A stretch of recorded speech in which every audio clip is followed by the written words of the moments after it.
After the first couple days of the storm, we really got a good daylight view of it, and the devastation to this area was horrible. Hundreds of broken poles, lines across roadways, multiple 911 calls.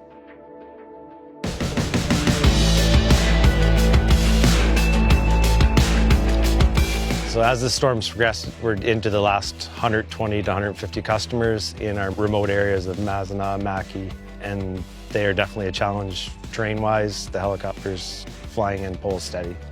So most of our everyday jobs, we roll up with our digger trucks, our buckets. We can set up on roadside, go up in the bucket and change transformer or whatever it is. In this case, it is far from that. Everything is climbing and access is extremely hard to get into.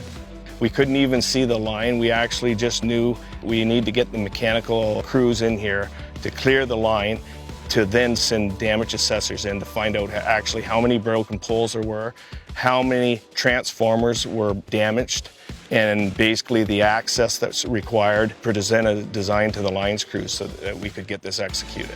Some of the factors that we considered was to beef up the line to make it more stronger for any upcoming storms, such as putting more guys on them and higher poles when needed.